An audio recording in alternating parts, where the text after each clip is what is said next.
Hi folks, a little different today.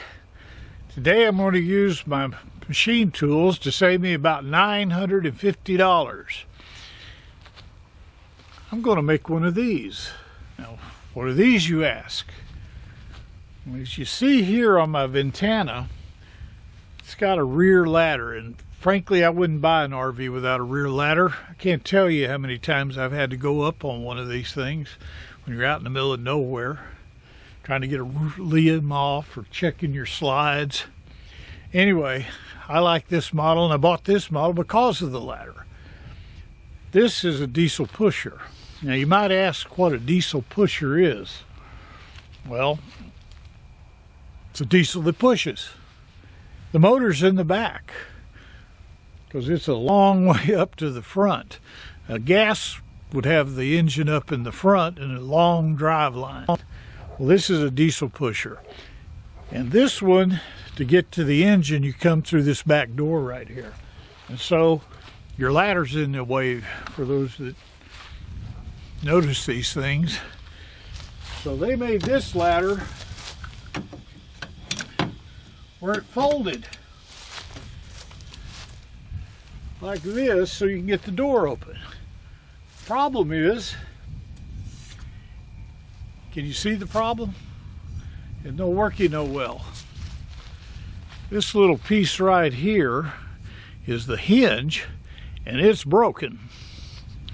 And try as I might, I can't buy one of these unless I buy the new $900 ladder.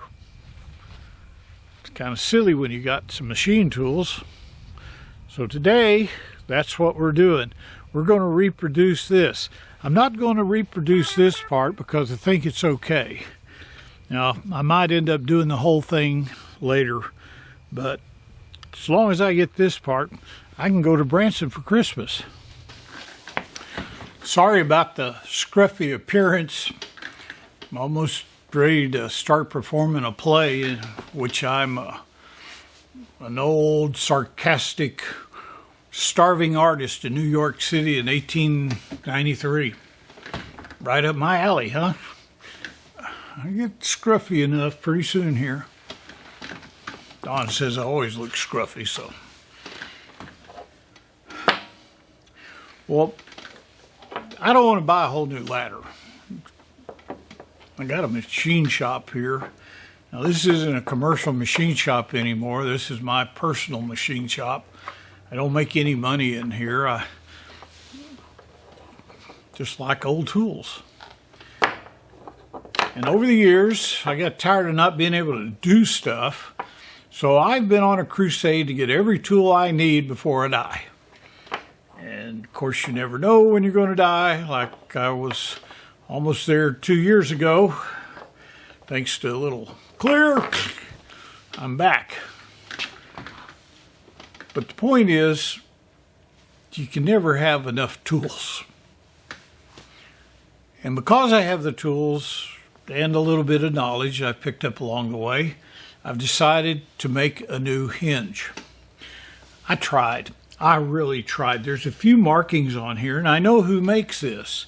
I've tried contacting the company, and they don't return any phone calls or emails or anything. I gave up. And I'm running out of time. I've got to go to Branson, and I need to have this fixed. So I decided to make one. Now this is the part that actually failed. As you can see, this little slot right here allows a pin to move up and down so that as the hinges, it can move out of the way and then fold up flat against the other side. This is an interesting piece. In fact, the way they manufactured it was probably the most economical way they could. I mean, I'm going to do it a different way because I can't do this. So what I've done is gone back to the old school way of doing things because frankly it was faster. I thought about making this on the CNC, but for a one-off piece like this, it'd take me forever to program it. And then I'd have to rechange and all that. So I'm going about it a totally different way. First thing I did was make a template of this, and that's what this little piece of paper is. I'm lucky in that this cylinder has a flat shoulder on it, and I was able to trace out exactly what the rest of the shape should be, and that's what it ended up as. Next problem. Part of this thing is a socket, a hollow 1-inch diameter on the inside that slips around a 1-inch pipe or tube for the ladder rail. It's time for dinner again. Kitty Pooh, it's time. I'll be there in 2 seconds. I got the stove on. Okay, Bye. thank you. Gonna have hamburgers if I can eat one. Anyway, that's where Bob comes in. I was digging through my scrap pile, and lo and behold, I found a perfect piece of scrap to make the cylinder part. So what I'm going to do is bore this out on Bob so that it'll slip over the 1-inch tubing. It's got a blind end on it. I'm really seriously considering drilling a hole through it to let any water escape from it, and turning it to the same diameter on the outside. It's close right now. Once I get that done, I'll have a socket. I'll then take my piece I've already made. Now this was down and dirty using a drill press, drilled some holes, took a file, filed out the inside, then took a belt sander and went all the way around the outside radius, moved it up. Looks pretty good. And it's going to go on here, and I'm going to TIG weld it, so I'll end up with this. Well, that's what we're going to do. I went and made some little drawings with all my dimensions on it, old school way.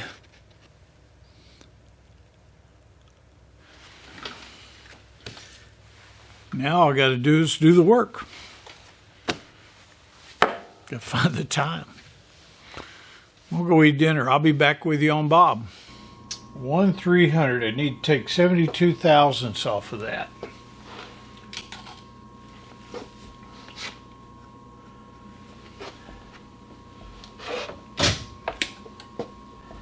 See what we got old Bob set up for. Well, that's second gear. Should be here. So that's 1,050. Bob's made for production. I mean, all kinds of little doodads to make your life a lot easier and faster. One of them is the 3 gears right here, and they can correspond to the 1, 2, and 3 speed here. And these rheostats change the speed. Forward and reverse here. So we're going to start off on 1. That should be about 350. But Bob's made for speed, so it can change gears on the fly. With 1,050, if you go into that, now we're up to 1,800. I can adjust it here.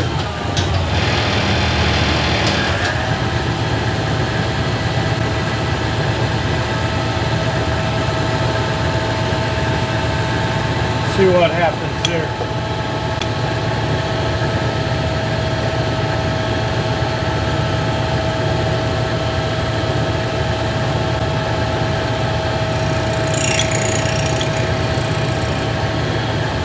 Now, the other part of Bob is this left, right, stop, and speed. This is your feeds. It's electrically controlled. Pull that clutch in, it's going to the right. You can see over here, it says right, that's stop, that's left, that's going left.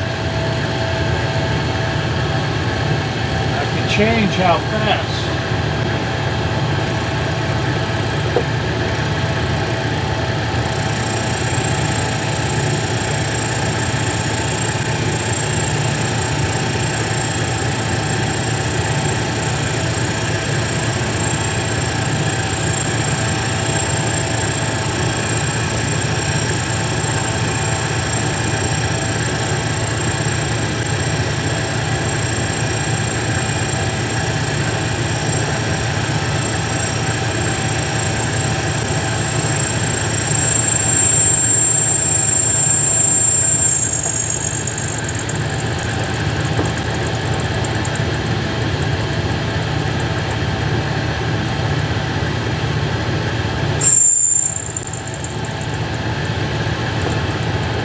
find out.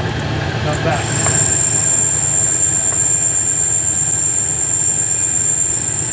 Another thing you do, Bob, is put the shield down.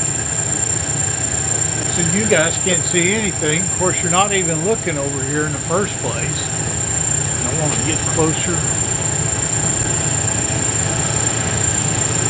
Well, we're going to have to change your angle. Get through this and see where we are.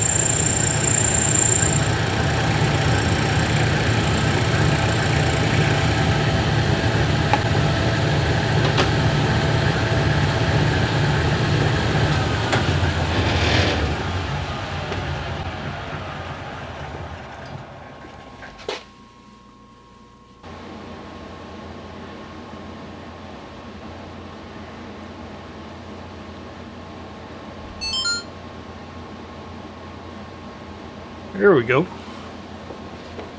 I'll ride right up here and y'all can see what's going on.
We're at 1 inch, 298, and I'm shooting for 1 inch, 300,000.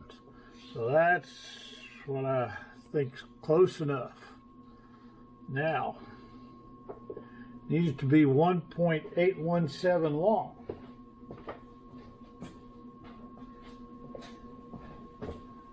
I'm going to cheat. I'm going to hold the old piece up to it.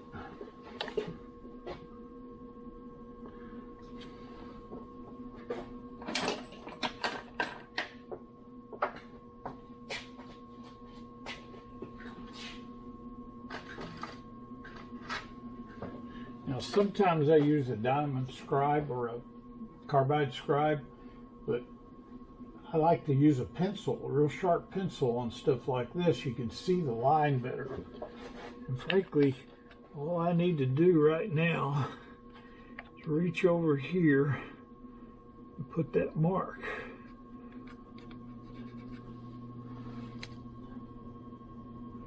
Remember, this is in aerospace stuff. This is just a hinge on the back of a 10-year-old RV. A very expensive 10-year-old RV, but still a 10-year-old RV.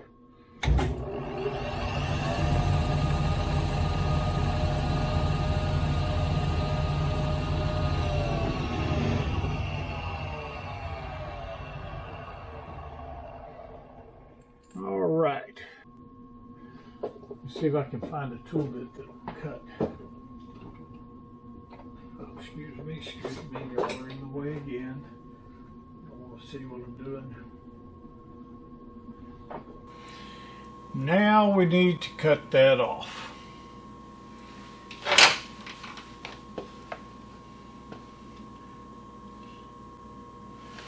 Let's see if I can find a tool bit that'll cut. Oh, excuse excuse me, y'all are in the way again. I want to see what I'm doing.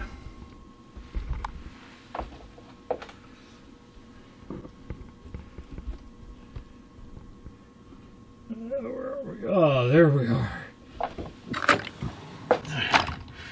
Now these are different boring bars and things I have.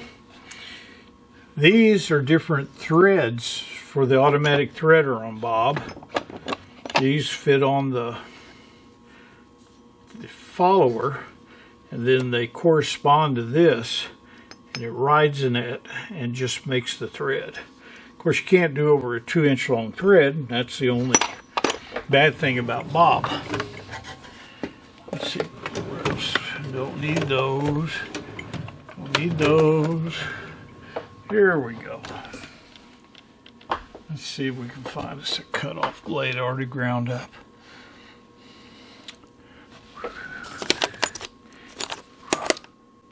Nope. And we don't need you in there. Think about Bob. Y'all hang on. Y'all hang on. Now you're looking the wrong way. Take this tool holder out because I don't need it. Lock you down here so you don't fall off.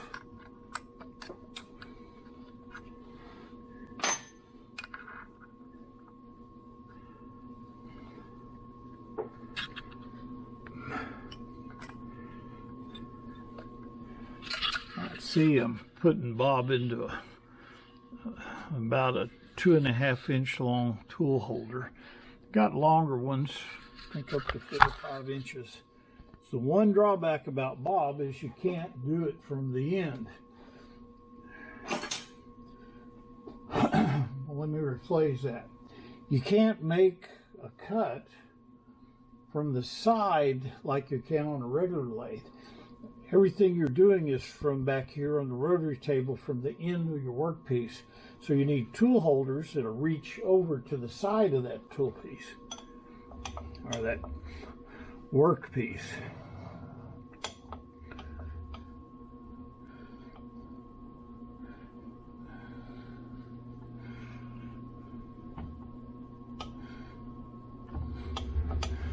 Got a problem here. I don't know if y'all can see.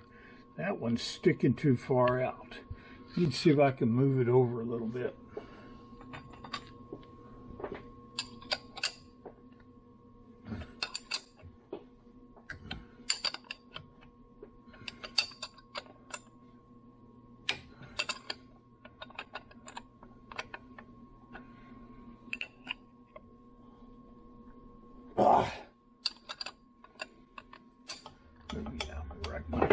Get in there to it.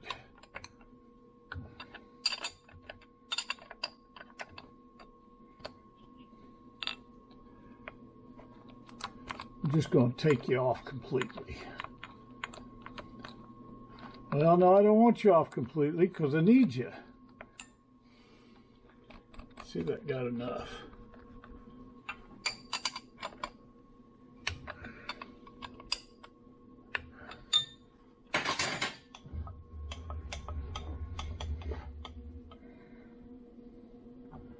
That'll work right there. Okay. There's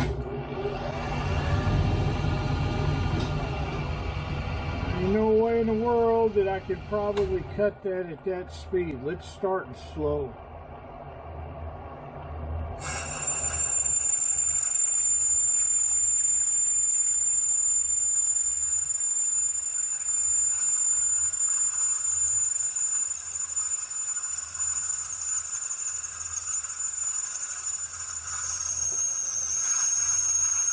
He had a friend that could not part off to save his life.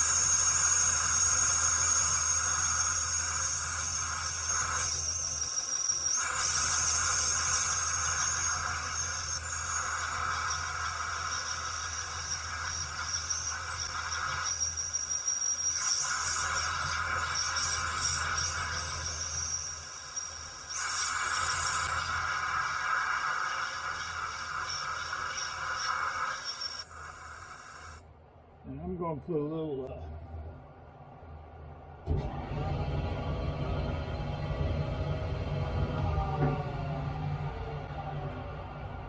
a little WD-40 on it. I usually like to use my Tap-Matic aluminum, or Tap-Magic aluminum, but it's so late at night, my wife can't stand the smell of that. I love it. I'm just going to put a little WD-40. Maybe she won't notice that. And we'll continue on.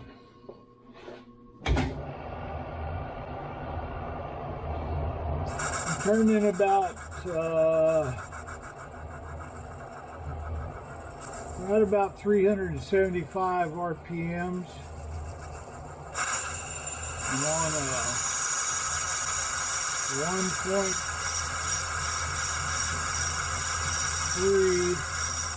diameter piece of aluminum.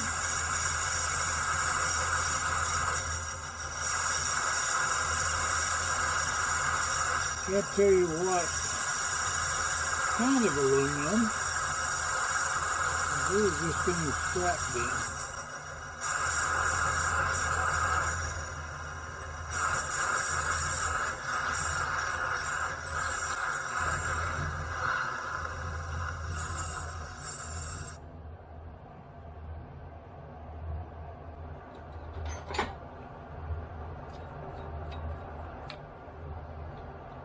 A little more WD.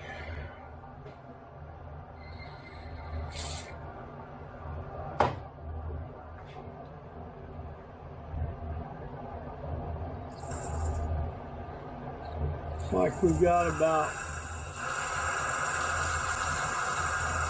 half-inch diameter to go.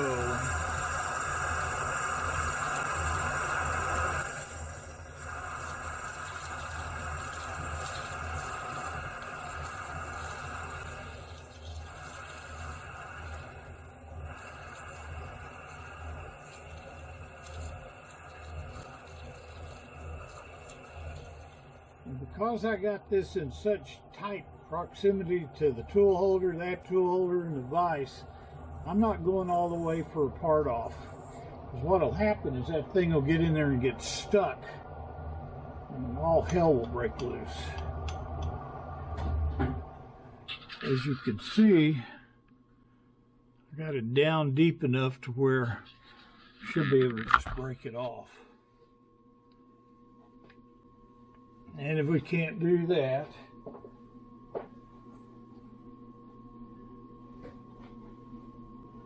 you look around for your trusty hacksaw.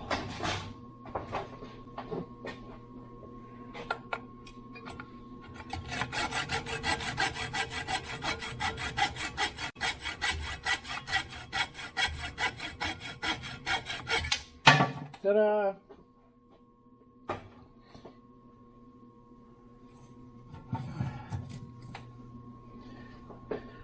And that's what it looks like. So now we're going to turn that around, face that off, go to town.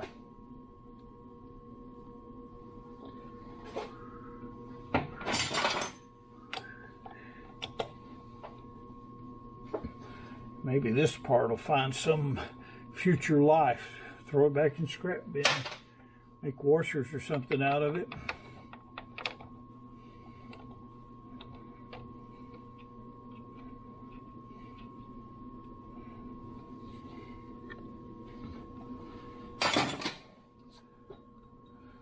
All right, y'all hang on.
didn't have it locked in.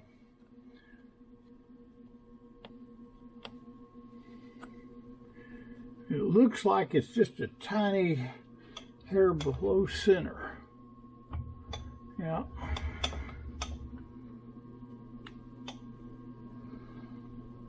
I ain't worrying about that tonight.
Flip it around.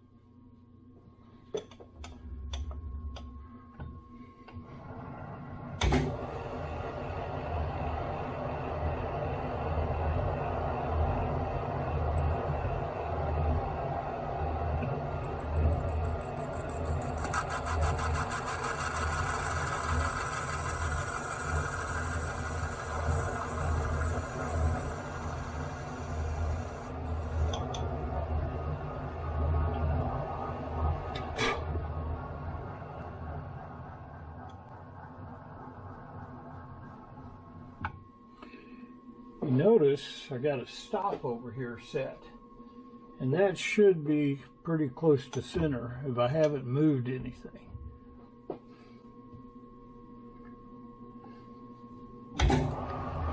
Well, it doesn't look like it's that close to center.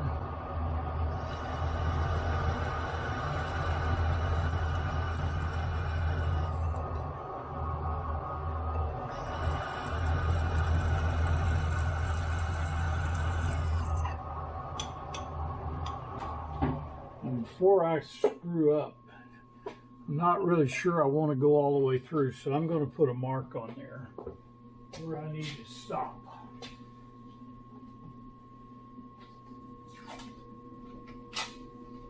And there's nothing better than a piece of, I ain't going anywhere if you don't keep getting locked that down. This little paper right here, this tape, will tell me how deep to go and no farther.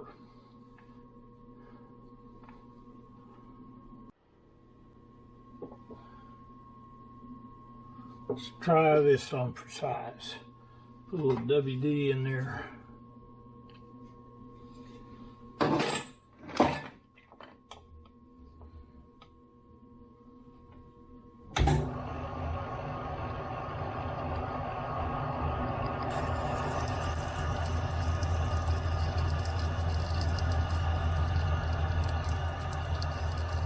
Arm's tired. I'm gonna do a little bit of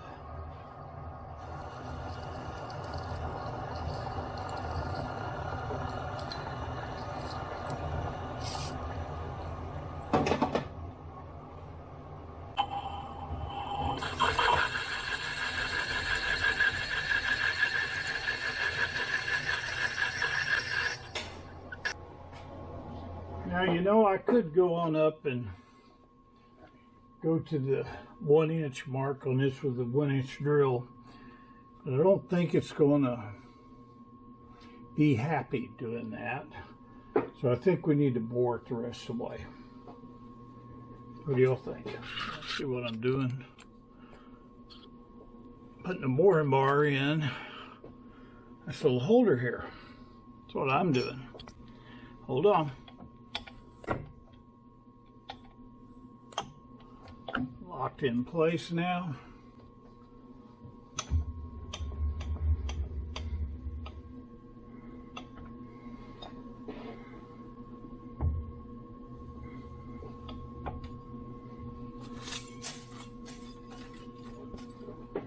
I'm going to put an indicator on it so I know where that is.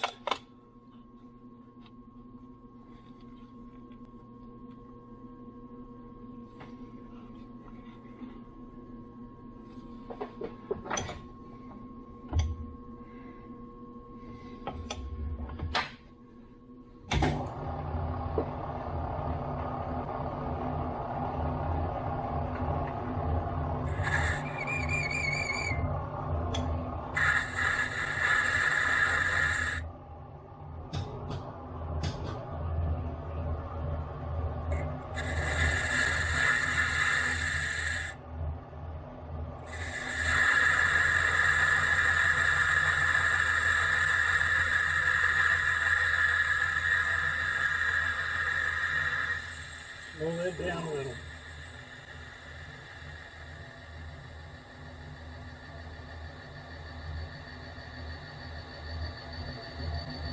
Slowed it down too much. I'm watching the indicator over here. When it starts climbing, I'll know to stop it. I don't want it binding up in that hole.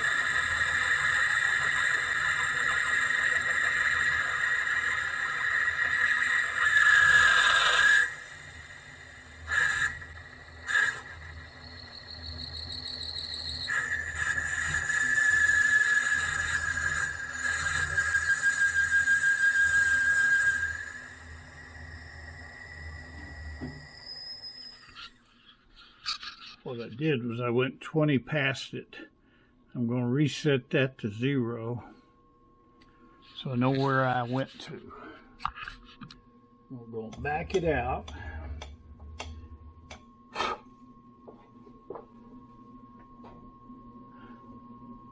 Look down in that hole.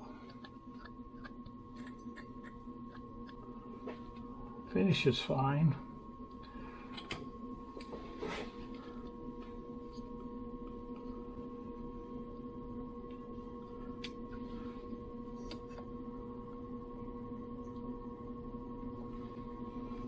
$717.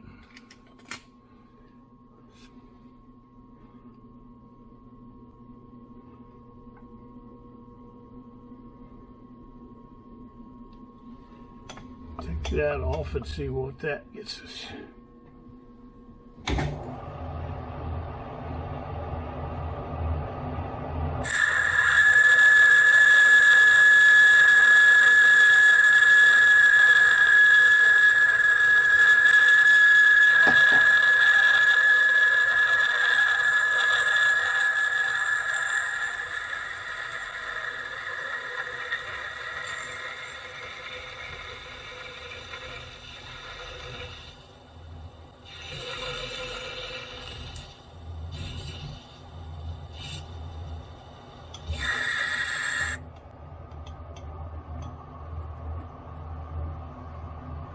What we're doing is we're running into the bevel of that bit right there before I even get.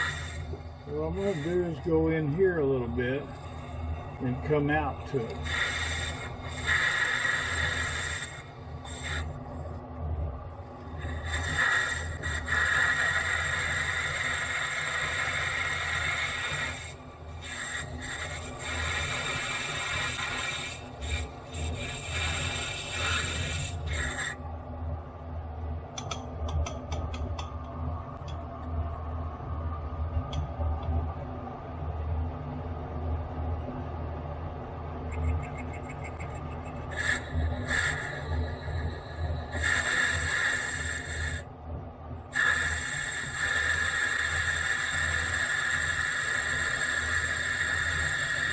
I can finish that so I can see what's going on.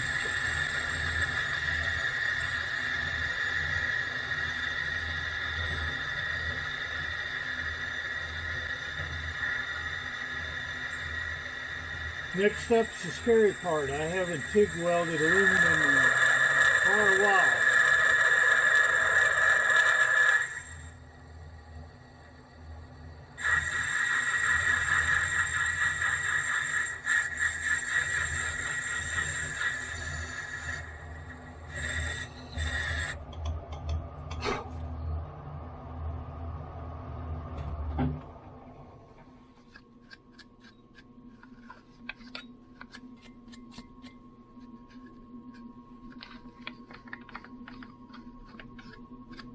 Friend Ken gave me a bunch of these. About a four lifetime supply. How we're doing in there? Looks pretty good. Let's see how we are on the diameter.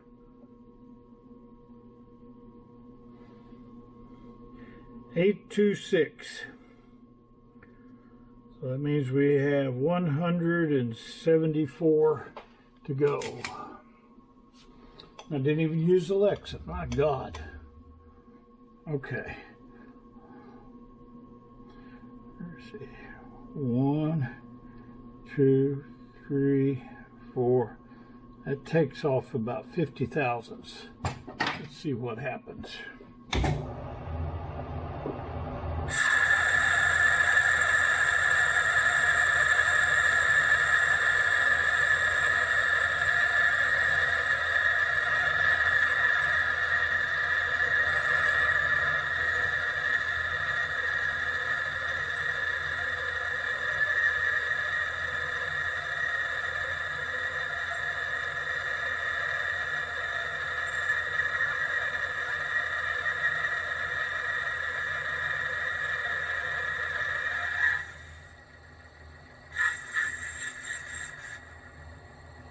Right up here for a while.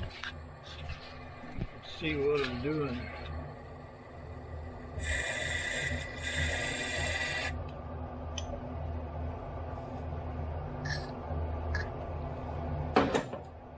Let's go another 50. 10, 20, 30, 40, 50.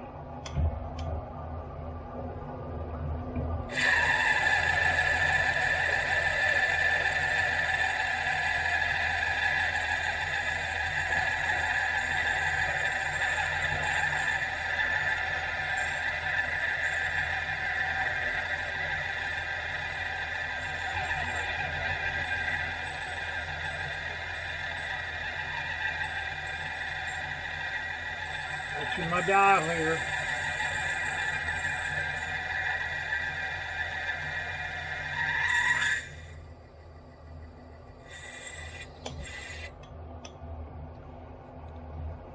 Some nice chips, chipping it well. I'm gonna go a little bit faster, but I can't go any faster in first gear. I'm at 420 RPMs. Going.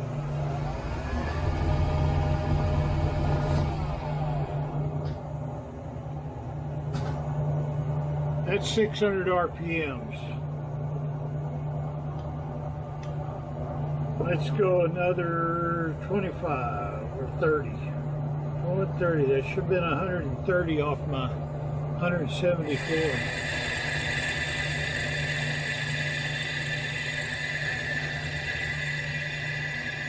Smoother sounding cut. Chips aren't good though.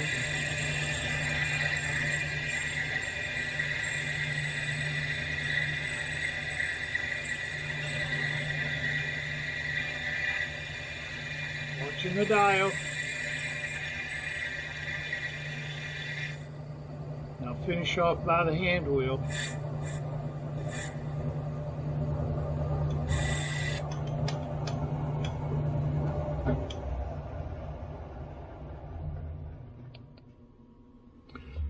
You know, I took a little bit of a cut there. Let's go and do a spring pass on it.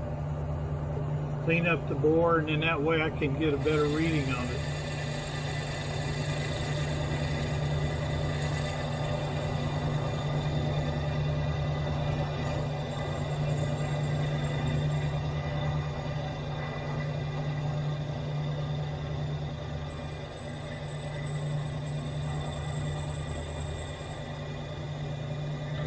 The actual reading of the part we're duplicating for that was 1.030 or 30 thousandths.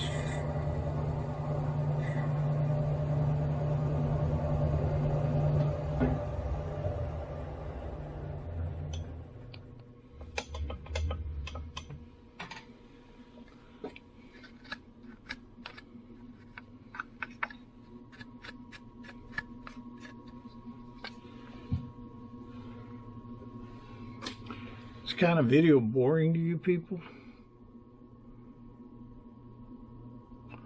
Don't tell me I have a boring life. So that is 956. So we need 44 to get to 1. So 44 and 30 is 74. Get your heart out, Alexa. So, we're going to take 50 of it. 1, 2, 3, 4, 5. We increased the RPMs.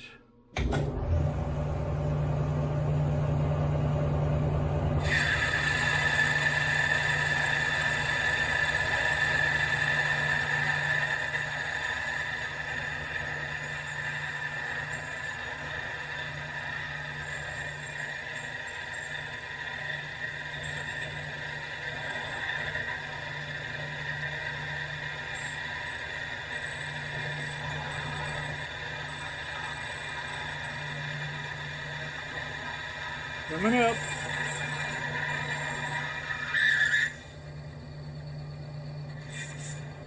Now I'm going to put it in reverse and do a spring pass coming out.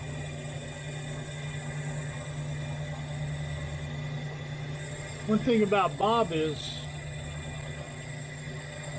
the actual feed going in and out is not tied to the RPM of the spindle in any way. It's two separate systems. So I can change the feed depending, you get a nice cut depending on the RPMs independently.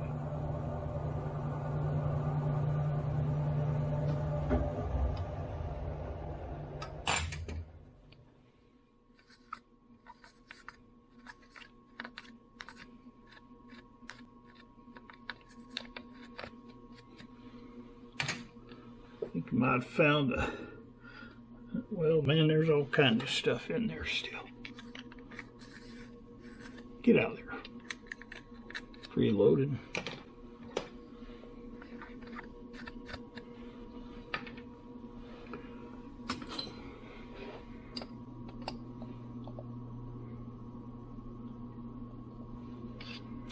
.15, so that means I got 15 thousandths to go. We're going to take it all at one time in and then come back on a spring pass.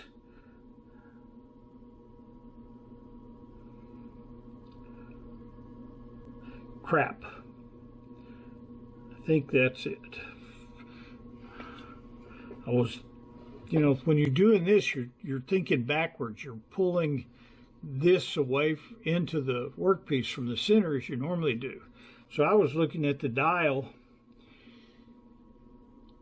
and it went the wrong way, and that confused my little brain cell. So I'm thinking, oh shit, pardon my French. So I don't know where I am really, but even within 2 or 3 thousandths, 5 thousandths, it doesn't matter. It's a loose fit. Okay.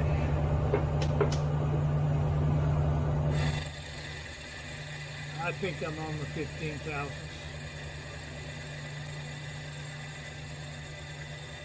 I think I figured it right.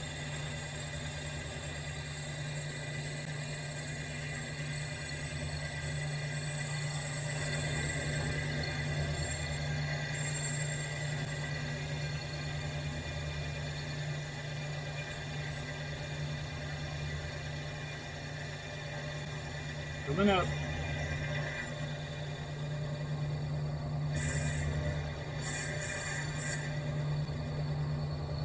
reverse it out without changing.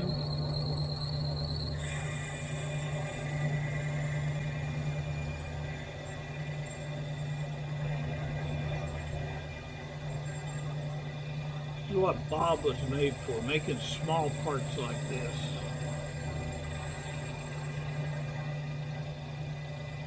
Pleasure to run.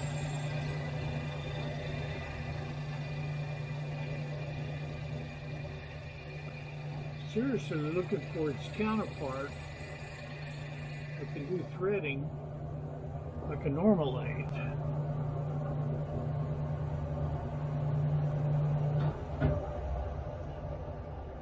Okay, we're going to pull this out, clean it out, see about measuring the depth.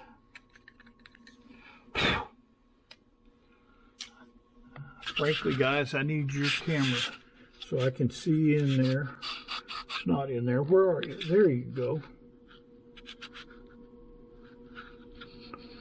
Not going to focus, maybe.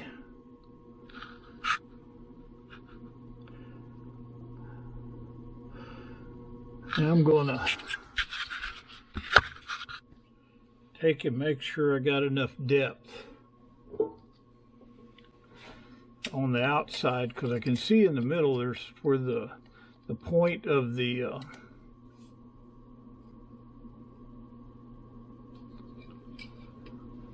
drill bit goes deeper than the side. 1672.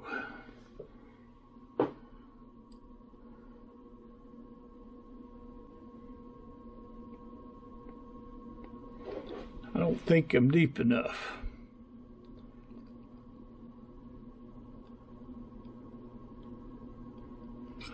Nope, I'm not. So what I'm going to do is go in and just kind of go by feel.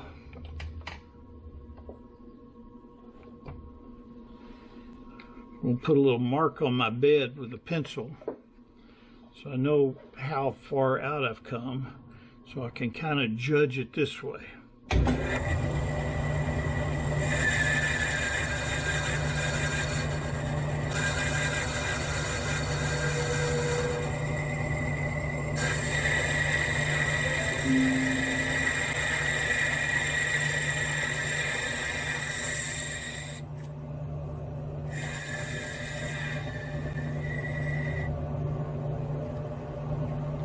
Come into 40 on my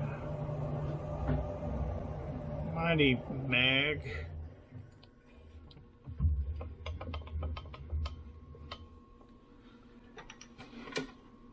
Big head in here.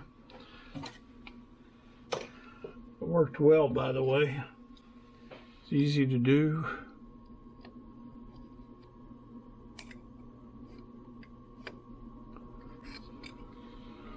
One 7230. Still need to go in. No, I don't. Forgot to write that one down. Let's check this one before I go all the way through it.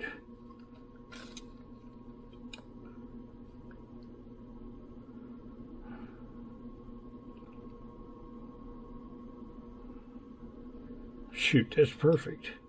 The way it is.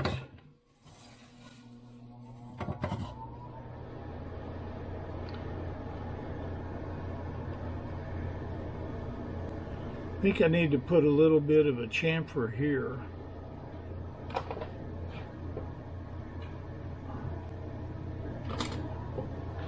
And I got a tool for that right here.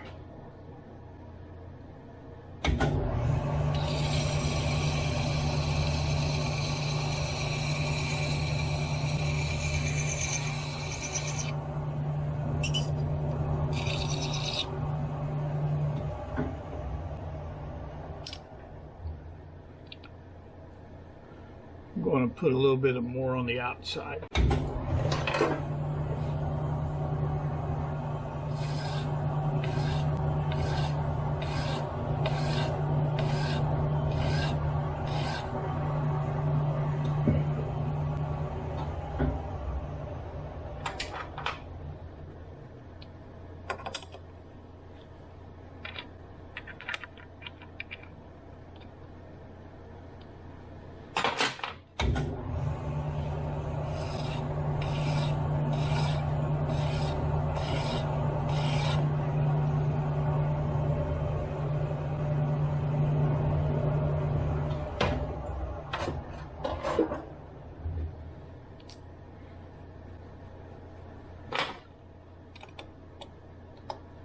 I like it.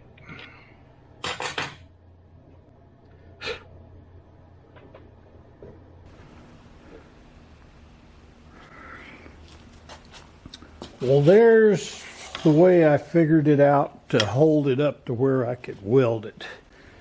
I'm going to take it apart and put a little bit more bevel on here.